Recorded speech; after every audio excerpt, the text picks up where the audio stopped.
news, current affairs, facts and opinion. Their future in our hands. Markets, globalist technocrats versus the people. A line in the sand. The McIntyre Report. And welcome back, folks. Jamie McIntyre reporting live in Indonesian studios, just back from a China trip. I was there last week, particularly in Shanghai, reporting live for Australian National View. And even though I've been to China many times, it really just brought home how modern state, but economic miracle China's created, brought so many people out of poverty. Whether we like their political system or not, we have to give it credit. China is the emerging giant. It's a big player in the BRICS. Majority of the world's population now in GDP is part of the BRICS alliance with Russia, obviously China, Brazil, South Africa, India, Indonesia's joined, 35 other member states have joined, many more joining. But I just brought home very clearly that the West has already lost this game. China is the leader, whether America thinks it is otherwise. I mean, China's become successful by building bridges, roads, and cities and alleviating more people out of poverty than any nation in the history of modern civilization. Where America, unfortunately, led by Israel, has continued since World War II and before that, dropping bombs on nations. And they just can't stop. America roped into fighting another war in Iran. But outside that, Israel hasn't stopped bombing Lebanon, not much left to bomb in Gaza, and they wish to continue and target Turkey next. So the message is clear. We can attack and use and believe Western propaganda that China's evil, Russia's evil, Iran's evil, anyone that dare stands up to the Israel-led America West. But the reality is they are doing more for their societies. The political system in China is obviously, they claim it to be, we're told it's a communist system, but it simply isn't. The reality is a communist party running the country, yes, but they're not communists. It's free enterprise. It's private ownership. There's no private ownership in typical communism. So the point what I learned was very clearly, it doesn't matter whether we have capitalism or communism. I mean, how many people were slaughtered in the Vietnam War? In Indonesia in 1965, Suharto was put in place by Israel, slaughtered 3 million Indonesians. Why? And the Australian government was complicit in this, and the US government, where they handed lists of people that were a member of the ruling party, which was a communist party in Indonesia under Sukarno at the time. But these people weren't particularly communists. They were just socialists. They were opposing imperialism, neocolonialism. They were opposing what Israel does everywhere, genocide. And they have every right to do. They're not bad people. Why wouldn't they? So it's not the system so much. The Bolshevik Revolution was a takeover of a Jewish taking over and imposing communism on Russia.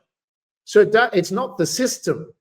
It's the elites abusing the system with crony communism and crony capitalism on the other side. So why do we have crony capitalism, which is imperialism, or crony communism on another side? It's the abuse of these systems for global or foreign interests, which is the destruction of nations. If you look at China, China has a nationalist leader that they care deeply for their people. The whole premise of their party survives is by basing on making China better, making China great, improving their lifestyle. And they're held highly accountable to their people to do that. Not a perfect system. But in the West, we must accept most of what we're told is Western propaganda about China. And we should stop being so smug, so arrogant, get off our high moral ground as if we have someone we're on the side that drops bombs on children or bombs little girls' schools in Iran and think that, oh, that's okay, that's not a problem. We'll just pretend it didn't happen. Pearl Harbor, September 11th.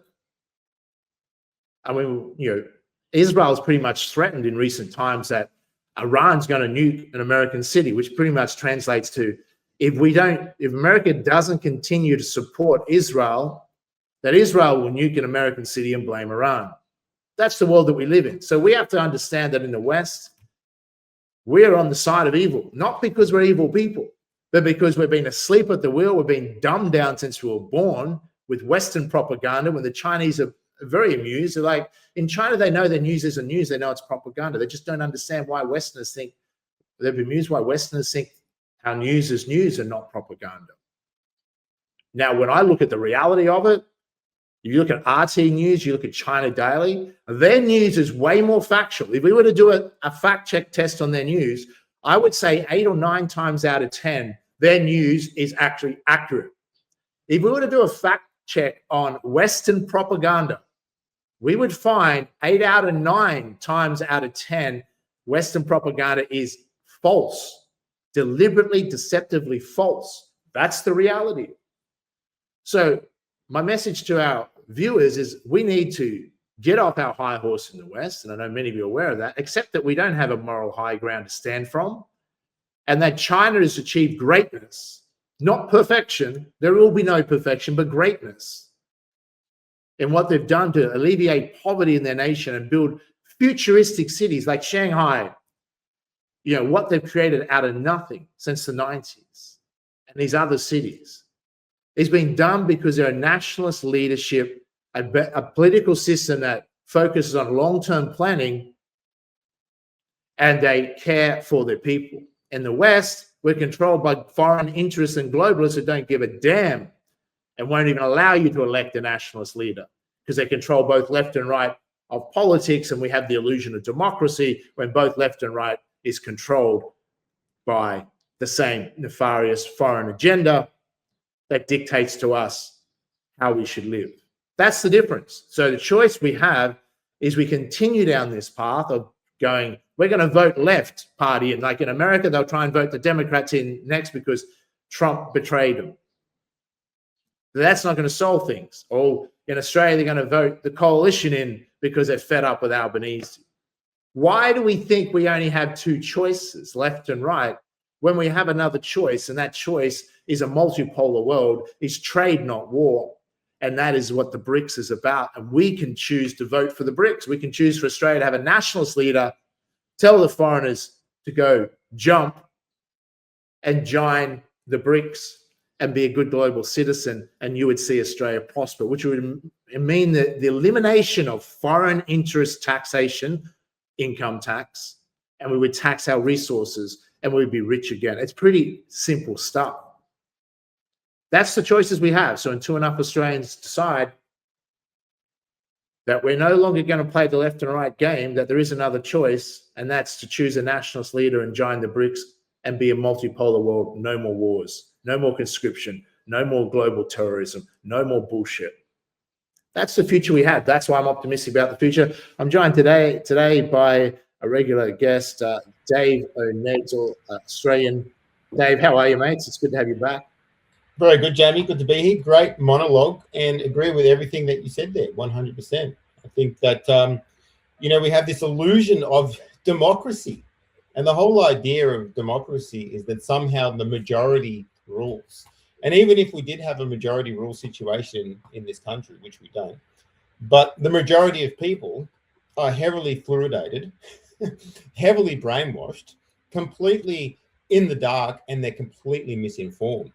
And you have this incredible situation whereby if the majority of people are grossly misinformed by a corrupt media that's driving a globalist agenda, then how can you possibly have an effective democracy? Even if you did give all those people the vote and they're misinformed, well, yeah, democracy is dead. And I think you make a really good point. Look at the success of China. And the one point that you nailed, Jamie, is that they genuinely care for the people. They want to see the greatness of China. Whereby here in Australia, we have a situation whereby the government is involved in a controlled demolition of the country, the culture, the heritage, the ancestry, everything. They are on a mission to destroy Australia. You've only got to look at the multi-pronged attack for the controlled demolition. It involves mass immigration, fundamentally from countries that have absolutely different values. It'd be very different if you're bringing in people from parts of the world who have shared values, have a shared history. But when you're bringing in, and this is no attack on people from these parts of the world, but when you bring in people from Pakistan, from India, from Southeast Asia, for instance, what does Anzac Day mean to someone from Pakistan? Absolutely nothing. If you bring in people from Canada, from Ireland, from England, from Europe. They have a relationship and an affinity with things that define our ancestry and our heritage and our culture, right? Because they participated in World War II. They were on the same battlefields. So when Caucasian people come here from Europe and Anzac Day comes around, they will have a moment of genuine respect for the day.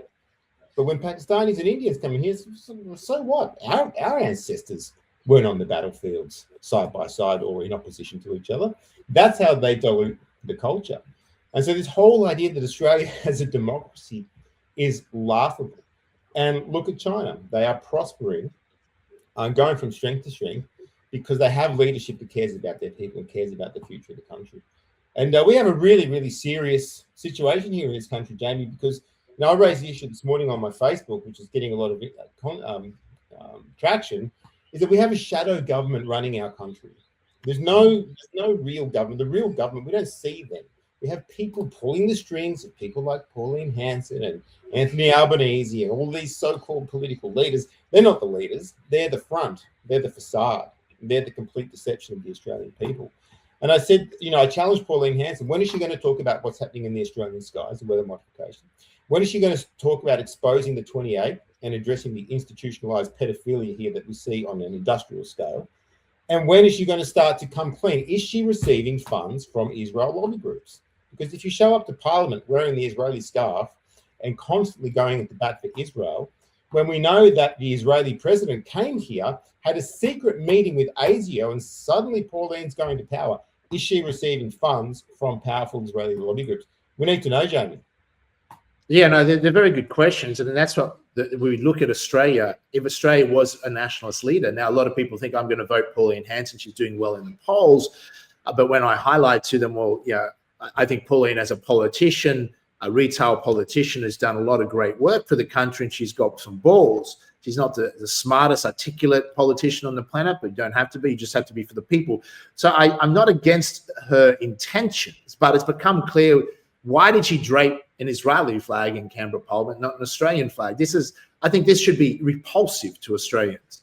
If we're brainwashed to support the state of Israel, which, remember, is a fake state created in 1948, it's not a biblical state. A lot of the older generation have been brainwashed through the churches and pastors that have received funding from Israel to make it confuse people that it's somehow a biblical state. It's created by a banking family, the Rothschilds. There's no dispute. They boast about that. And it's come out more now, I've seen more recently. Obviously, we talked about this a long time ago, that we saw last year with the when Australian National Review was hosting the Free Speech Summit. Like, the only country in the world that complained and tried to actually did shut it down from the venue, we had to find another venue, was Israel, and Israel lobbyists. And why wasn't any other nation scared of free speech? Because some of the speakers that were coming to that event were anti-genocide, which relates to, obviously, if you're anti-genocide, you're going to be anti-Israel. So that's when we both, I know for myself, we believed it was just a conspiracy that Israel was this foreign nation controlling Australia. But that just confirmed, and a lot more people starting to see, that Israel is a foreign state. The New South Wales police will share and wear their badge, Israeli Australia badge on. Why is the New South Wales police wearing a badge of a foreign nation? Why was, after the Bondi massacre, the state of Israel took over from the New South Wales police the investigation into the Bondi massacre, despite being a major terrorist attack, when the biggest prime suspect of terrorist attacks in the world is Israel? They invented terrorism. They're the funder of terrorism. They're a terrorist state. Whether, we like, that's not an anti-Jewish thing to say Israel is a terrorist state. So more and more people are slowly waking up. But that's the thing I was saying, Dave, is that people think, okay, well, I'm not happy with Albanese on the left. They're destroying our country because the globalist left agenda, which is predominantly the Rothschild side on the left. They generally hate the right faction, which is Netanyahu. And now we find out Trump is completely controlled, as we know, by Netanyahu, which is the right faction Zionist. So we're like, people are deeply confused and deeply frustrated. We thought Trump would be a political revolution. We thought he was against both these left and right factions, but it turns out he's controlled by the right faction. So then you got people going, well, I'm going to stand with that side. Well, no, I want to stand with this side. And then they provide, okay, well, now we're going to think of one nation in Australia. But then we find out that One Nation is also controlled and funded by Israel, on the right faction Israel, because they generally hate the left faction. So the only choice we really have is being controlled by left faction or right faction Israel. The left faction wants Ukraine. That's why they started the Ukraine wars, you know. They want to, that's where they're from, the Khazarian mafia. So they want to destroy Russia, weaken Russia, and rebuild Israel too in Ukraine, because they have a feeling that Israel 1 is going to go under, is going to collapse. Now, that now is starting to look more realistic. Israel has been found out to be caught lacking, and Iran is the new dominant power, where the people have caught up on that in the Middle East. And not even America can save Israel. US military bases, as you know, Dave, have been absolutely obliterated, and they've hidden the losses, massive losses of US soldiers, and that all their bases are destroyed. Iran wiped them off the map, and they're begging Iran for a peace deal. But obviously Trump, controlled by Netanyahu, whether he likes to be or not is up for debate, but the fact he clearly is. And American foreign policy, as we know, Dave, has been controlled by the foreign state of Israel. That's JFK highlighted that and opposed that. And obviously he was assassinated, and many believe, by Israel. So if we understand that, then we're going to go, do we have a choice? And what can we do in Australia? This is where I think, Dave, is the interesting thing is the left faction, Albanese, right? Labor is funded, gets elected by left faction media, like the left side of media. And then on the right side, you got Murdoch, which is the right faction, Netanyahu. He's the second biggest sponsor to Netanyahu, Murdoch Papers, which is Fox News, Sky News, etc. So you have two competing media platforms which control the politicians left and right. And that's what Australians think they have the choice of. Until they realize, as independent media, and as independent media is rising, independent media, it's its duty and obligation to get a nationalist leader elected in Australia that is not controlled or can withstand character assassinations from the left and right media, and go, no, I represent Australia, and those foreign lobbyists, those foreign interests, and particularly Israel. You can go back to Israel. If you're loyal to Israel, go live in Israel.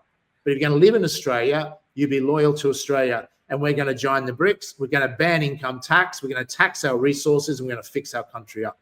So, Dave, that's what I'm suggesting, is that independent media is the last hope, and is the only way we're going to get a proper choice. What's your thoughts on that?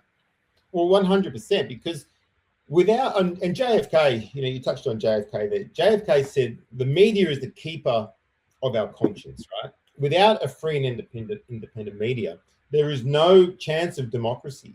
And so this is, the independent media is the only way forward, because then people get informed and they realize that our government is being run by a shadow government. And this is where, you know, I think Pauline may get into power possibly, right? And the real litmus test for her is she going to stop the mass immigration? Because currently, Jamie, now we have around 3,500 to 5,000 people per day coming from India, Pakistan, Southeast Asia into this country, not from Caucasian European countries and so on, right? So our population is being diluted, our culture is being diluted. Now, many would argue that this is starting to look a lot like the Kalergi plan, which many people believe that the Zionists sponsor throughout Western democracies. It's starting to look a little bit like there might be a little bit of truth to that conspiracy theory, Jamie. So Pauline Hanson is saying that she wants to severely curb or even stop or halt the mass immigration from these countries. She's Australia first. We've heard this from the MAGA movement before. It turned out all to be BS. So this is the litmus test for Pauline Hanson. If she got in, is she really going to stop the mass immigration? Because that would mean she is stopping the Kalergi plan. That would mean that she is disobeying, if it's true, disobeying the Zionist puppet masters who may be funding and pulling her strings. So that's going to be the test, Jamie. Will the mass immigration actually stop? Because if it doesn't, at the current trajectory, right, there's 1.5 million people coming in from the third world. They're going to turn Australia into, look what they've done to the UK. Look what they've done to Sweden. Look what they're doing to what's the country? Brussels, Belgium. What they're doing to Belgium, completely flooded, completely being replaced. So that's the plan here in Australia. 1.5, when you've got a population of only 26, 27 million people, you're bringing in 1.5 million immigrants per year from Pakistan, India, Southeast Asia. You're completely replacing Australia, right? And these people on average, if you look at how they tend to breed in their families, because they come from impoverished nations, They have 6, 7, 8 children per family. They don't care. That's part of their insurance policy, right? Breed like rabbits, right? Where the average Australian Caucasian family, due to cost of living pressures, is only having 1.2, 1.3 children per family, which is not sustainable. So this is going to be the big test. That's the only way you're going to save Australia, is if you were to help Australians actually get a break and start reproducing, having families again, and halt immigration. And people say, oh, that's racist. You can't say that. Hang on a minute. India has 1.5 billion people. That's 1,500 million versus 27 million. It's outrageous that we're letting in so many people from there, because we will cease to be Australia. We will just become a little state of India.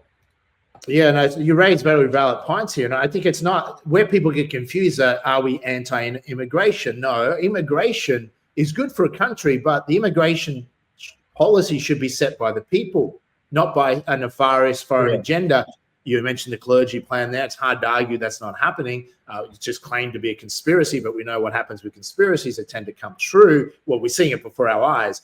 And then you have this state of Israel behind the clergy plan. We know the state of Israel is a nation that bombs all these Muslim nations to death.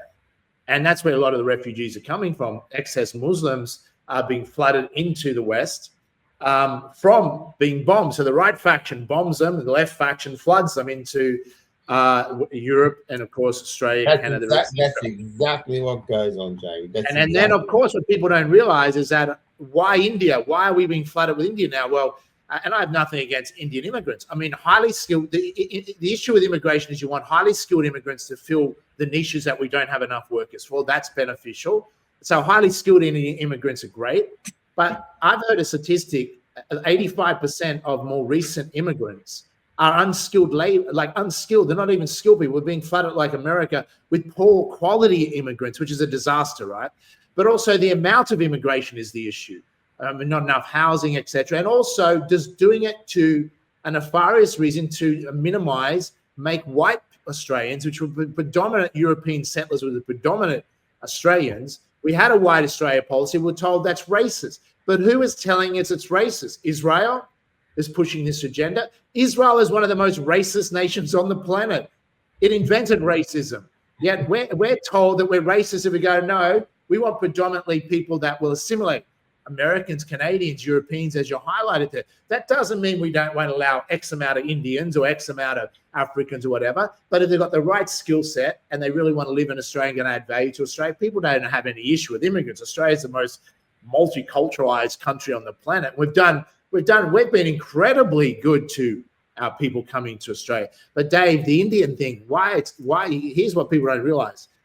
Israel is flooding us with Indians because they know the next American president is unlikely to be pro-Israel. The next American president will be elected on an anti-Israel platform. That's what's coming.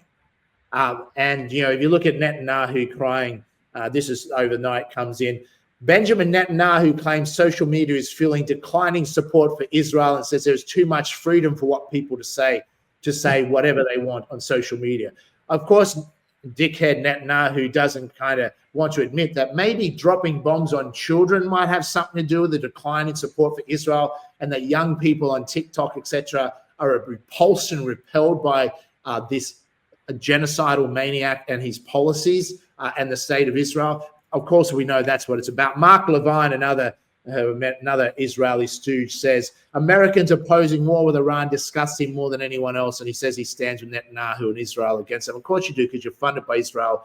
You're an Israeli stooge. These are pathetic people that Laura Loomer and all them, no one even listens to anymore. But the point being is that why they want India, Dave, is that they destroyed and sucked dry the British Empire during World War II, right? They used the British Empire to destroy Germany. Churchill was a stooge of the Rothschilds. Then they moved on to the US Empire, right? And now they've bled US Empire dry. It's almost done. It's got, 37 trillion in debt. Their printing machine is almost run out, so they can't print more money. This fake money that the Rothschilds print and the fellow banker wankers that control the Fed since 1913. And then they loan that money to the US government, and that's why they invented income tax, because people have to work hard, and slaves for the Rothschilds, etc. The banking system paid the money back, including in Australia. So the US empire, they know they're going to not have that support much longer. So their next target, their next victim is India.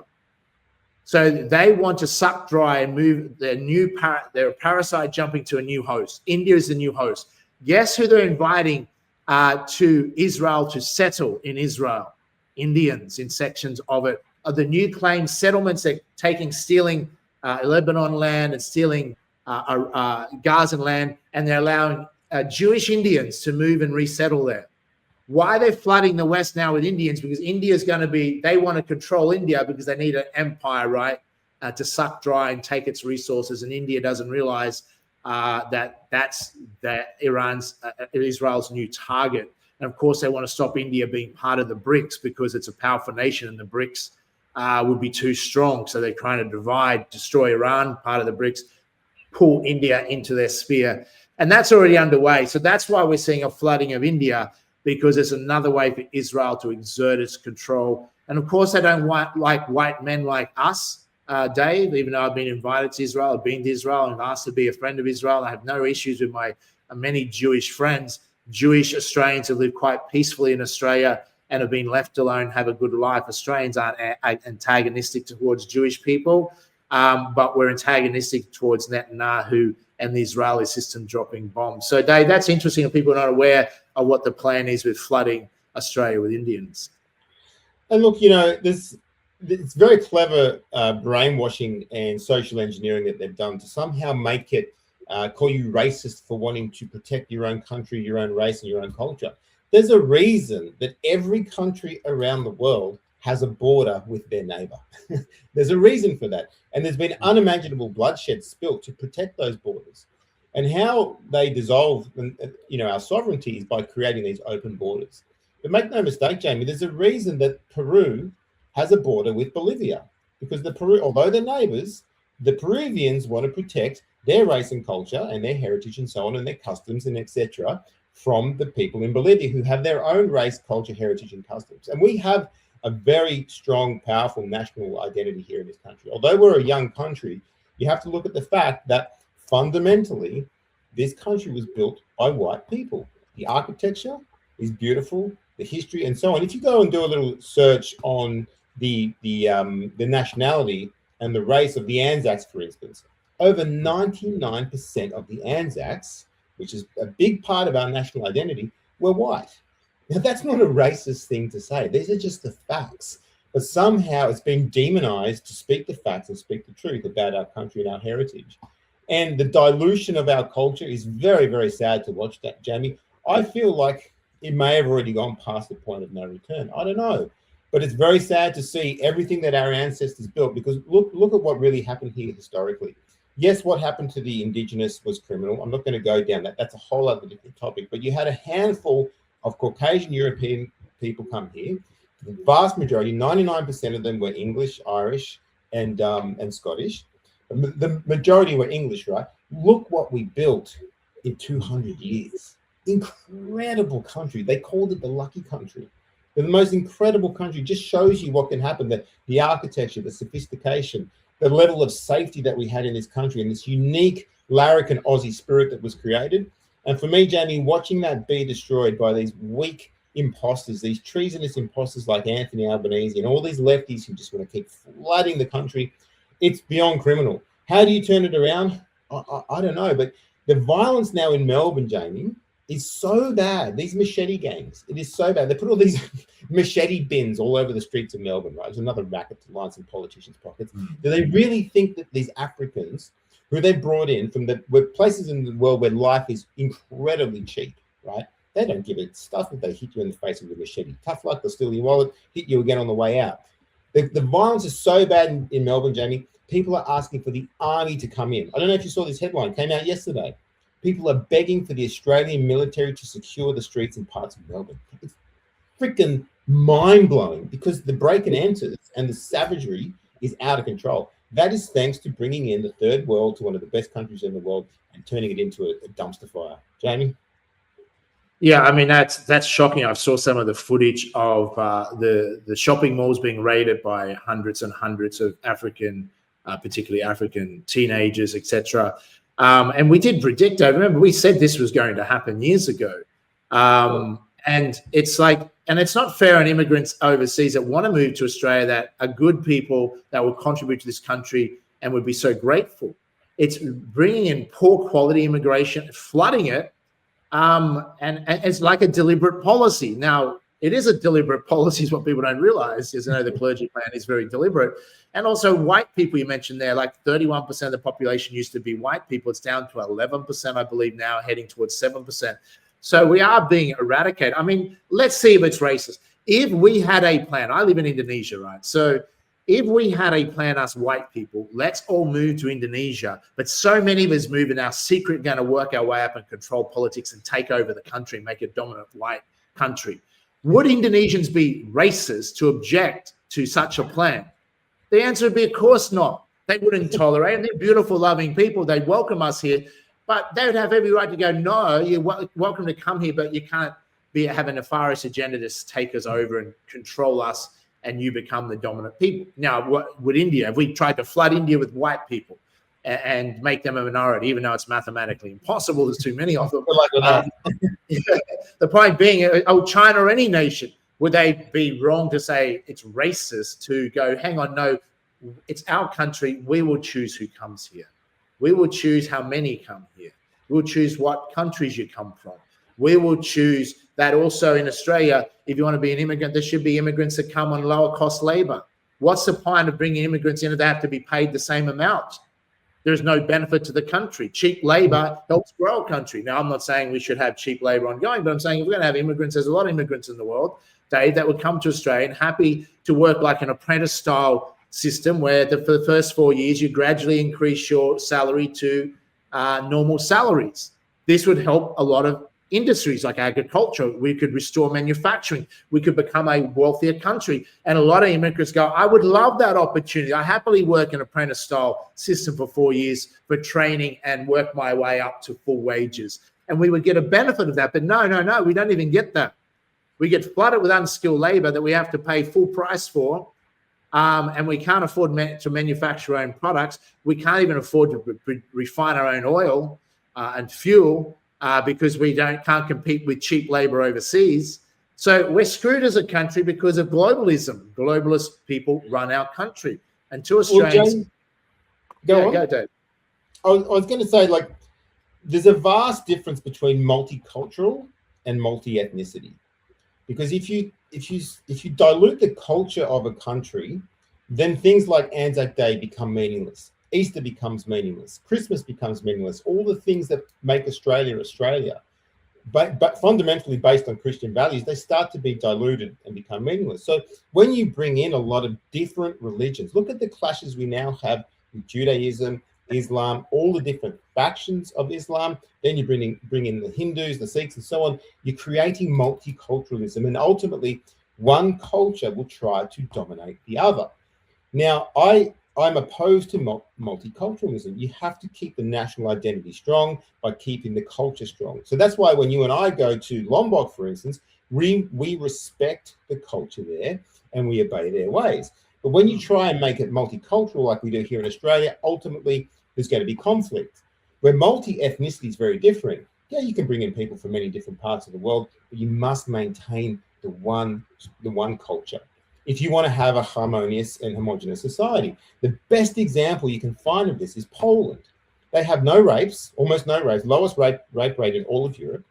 They have incredible levels of safety in their streets. They also have zero terror attacks in the last however many years, the last decade or something. None. Why is that? Because they have a strict border policy and they maintain their culture. Yes, there's quite a bit of immigration there, particularly from the Ukraine as fallout from the war and so on. But Poland is proof of what I'm saying. Multiculturalism does not work. They maintained their culture, which is fundamentally a Christian culture built on traditional values, and the country is thriving. It's become the economic powerhouse of Europe. It's the envy of all of Europe. People go there just to walk the streets and feel safe. So I think if you look at something like Melbourne, where the culture has been diluted, there's 1,000,001 different cultures down there. You see one culture try and dominate the other. Now it's machete gangs, all sorts of, Islamic violence that starts to pop up from radical Islam, right? That starts to creep in. And then you get people from the far right start to come and combat that. doesn't work. Absolute dumpster fire. Yeah, it's crazy what's happening. You can also look at Russia as an example. Like Russia has a very good border policy. They don't allow themselves to be flooded by massive immigration, but they welcome Westerners now who can go there and live. But in saying that, Russia's able to do that, but still maintain a diverse range of people because they cover part of Asia, etc. And they've been able to work well together. So once again, a strong Christian nation, and once again, a nation that has a nationalist leader, we're told to hate on in Putin, that has restored Russia is becoming an economic superpower again. Like it's becoming incredibly rich at the moment through Iran-Israel war. Oil prices so high. But if you go to modern day Russia, which you're looking at doing in the near future, just to, I haven't been there for 25 years, but it's booming and moving ahead.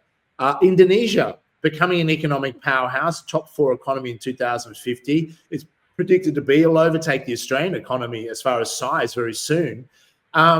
Once again, it booted out Israel. It booted out the Suharto regime and got a nationalist leader. It's not perfect democracy, but it's the leaders are for the people, and their country is boomed. So wherever a country's boot out these nefarious globalist agenda elites, the countries take off. Russia's done very well by booting out the oligarchs under Putin. He got rid of them.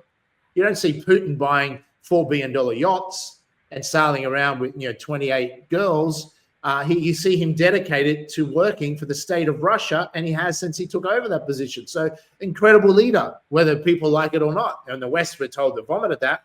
We're told to vomit against all the people that are doing the right nationalist ideas for the country. We're told nationalism is evil, but we must support a secret society overseas from a fake state dictating to us what we should do. Dave, how long it's going to take for people to, I guess, end this confusion, because they think, we'll just move left to right, or move to the right, let's select the right, back to left. They're confused, so they don't know. They're supporting the problem, thinking they're supporting a solution. Well, look, Jamie, I really don't know. Like, I look at Australia and the trajectory that we are on, and the average person is still sadly brainwashed by the mainstream media. I do have some hope when I read the comments, particularly with this latest Hanta virus that they're trying to run. The mainstream media are getting absolutely annihilated in the comments. Obviously, there's a new vaccine on the way for hantavirus, just suddenly happens to appear out of thin air. But to answer your question, how long is it going to take? Well, it's going to take, I think, Australians get really, really painful, really, really uncomfortable. And I don't know, Jamie. I think that we're in this situation where people have been comfortable for so long. If the footy's on and the beer's in the fridge and the aircon's still working, they're not going to get involved.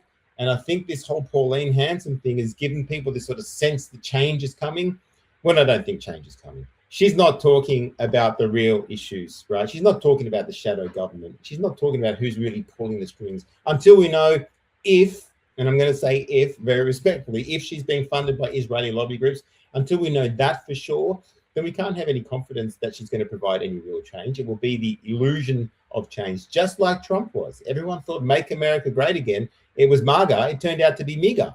He is fully controlled by Israel. I wonder how much Epstein filth they have on the man. That's the only logical conclusion anyone can come to.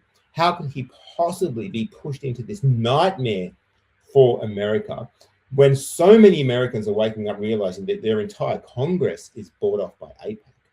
Right? And now you've got people like Dan Bilzerian getting enormous support because they're calling it out. They're saying, hey, these people, these are the people who killed JFK. These are the people who destroyed the US liberty and killed all these sailors. These are the people who lied to us and dragged us into this nightmare with Iraq, where thousands and thousands of Americans were killed, soldiers there. Then this next nightmare with Afghanistan, based on the 9/11 lie, when we know the dancing Israelis were there when the Twin Towers collapsed.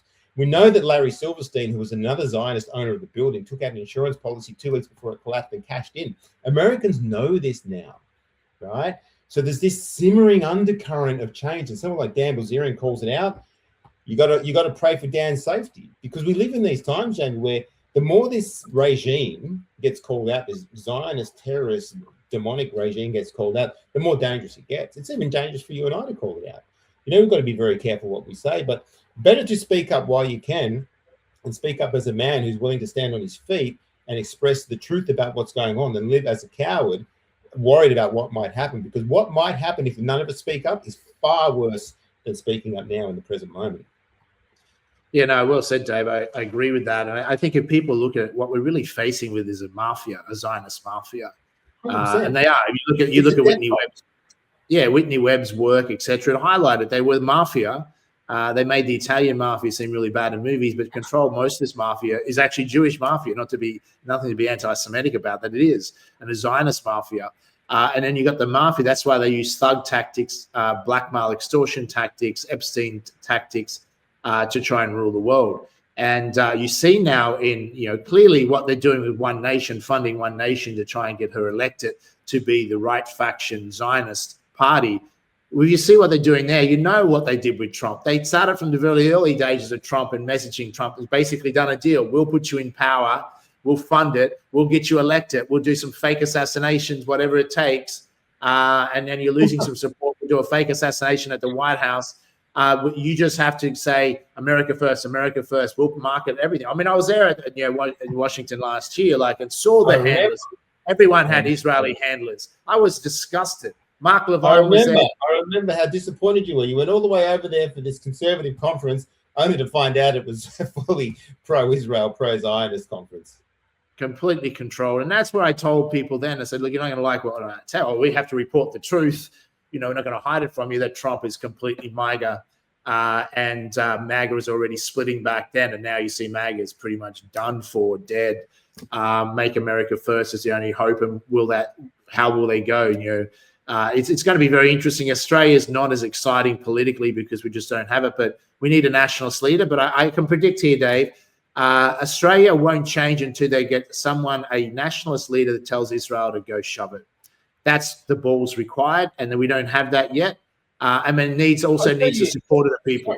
Sorry to jump in there. The only politician who is willing to name and call out the Zionists is former Senator Gerard Rennick.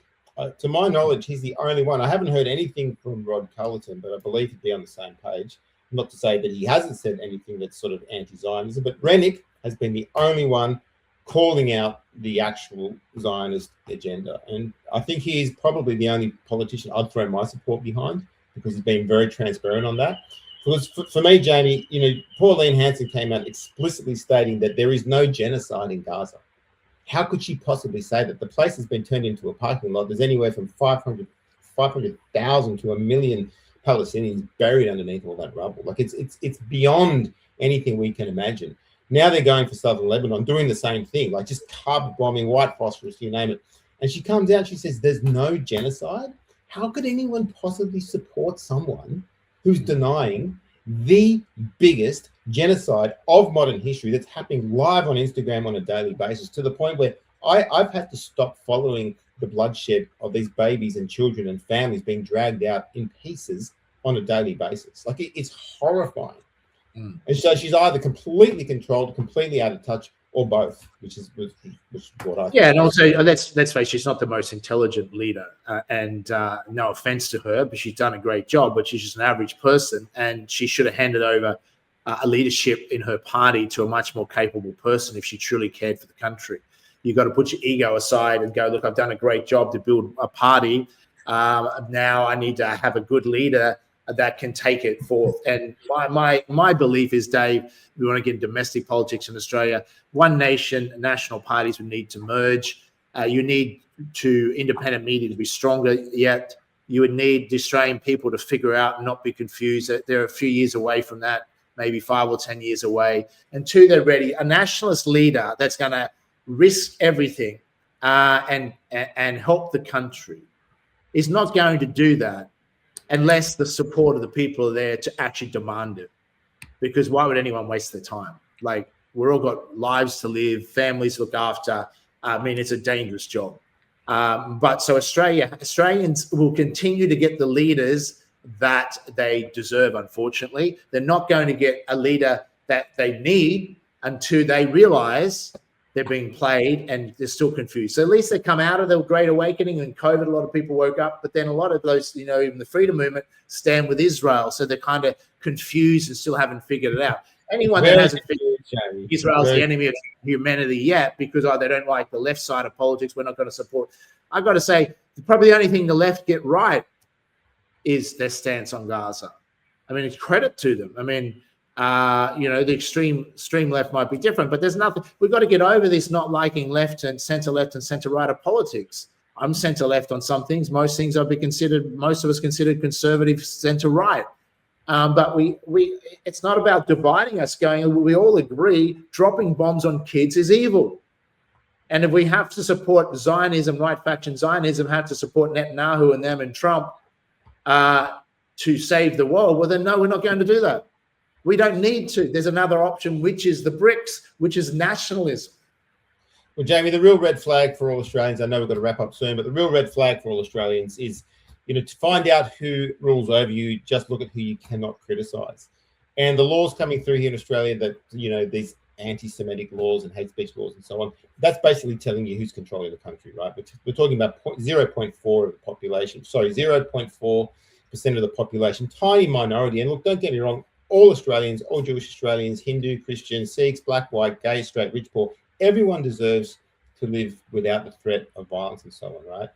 But now we're getting to the point where, let's say you criticize Japan for killing dolphins. It doesn't make you anti-Japan, anti-Japanese. Let's say you criticize, China for their treatment of, prisoners and so on. It doesn't mean you hate China. And just because we're criticizing Israel for their genocide in Gaza doesn't mean we hate Jews. There's plenty of freedom-loving, well-minded, great business people and great Jewish community in Australia. There's plenty of people. I grew up in St Ives, Jamie, in the northern suburbs of Sydney. I went to primary school next door to Masada, which is the Jewish high school in Sydney. We used to catch the bus with all the Jewish kids, so I know what Jewish kids are like. They're just like us. But unfortunately, this regime that is controlling this genocide and infiltrating politics is actually the biggest driver of anti-Semitism or dislike or animosity towards the Jewish community. That's the irony. The number one source of anti-Semitism or dislike of the Jewish community is actually the current administration. That's the irony. Because what I was thinking is and just wrapping up, because I know you've got to go, is that I think Gerard Rennick or any leader that has the courage to go and oppose Israel and say, look, stay out of our business, we're a national country, that I think they could garner a lot of support from the Jewish community, because there's a lot of Jewish, and I speak to a lot of them, that don't want to speak out. It's very difficult for them. But there is a lot of Jewish associations that are very anti-Netanyahu, very anti what's going on in Israel, that would support a leader in Australia that does stand up to that. Because the Jewish people in Australia are only threatened as a result of Israel's bad behavior. Correct. 100% correct. That's exactly what's going on. And I support that. Let's hope that happens. And that's why I'll be throwing my support behind Rennick. Who knows, Jamie? A few people have asked me if I'd join him and put my hand up for a seat. So you just never know, mate. Yeah, Dave, I think you're destined for politics at some point. So great to have you on the show. It's always good to get your perspective and hear what's going on in Australia. We'll have you back on next month. Great chat. Thanks for having me, Jamie. See you soon. We have David Neggs, political influencer and commentator, has a big following in Australia. You can follow him on Facebook and Telegram. Well, that's all for this episode, folks. So I was going to touch on the Hanta virus, but we'll cover that next episode. But pretty much you realize the evidence is there already. Independent media's released it. It's complete and utter fraud, and we'll go into that in the next episode to highlight that evidence for you. In the meantime, take care, and we'll be back with some more next week on the McIntyre Report.